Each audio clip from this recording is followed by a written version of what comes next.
This is my reflection for Monday, the 24th of April. Today, what I did was my continuation of logo designing.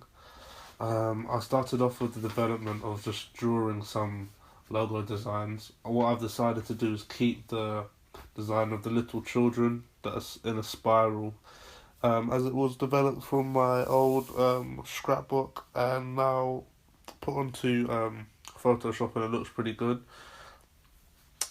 Something I wanted to do was change the text, and that's what I put in last week, Friday. So what I did was I just had numerous ideas, did some drawings.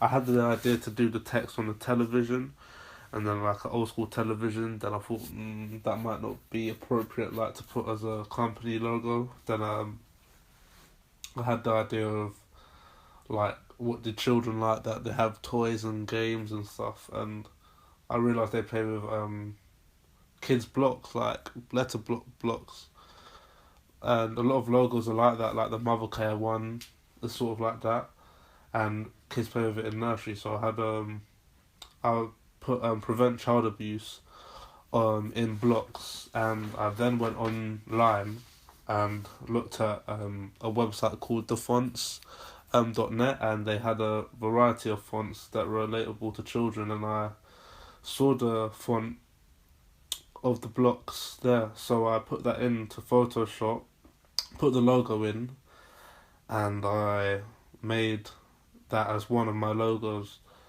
I also created another logo with another sort of text that I saw on the website, but it doesn't really look professional. It looks something more of from an action film or something. So what I did, I printed out the logos, I annotated them, said what's bad and good about it, and I then went on to creating just a mock-up poster of what I kind of wanted my cartoon leaflet to look like.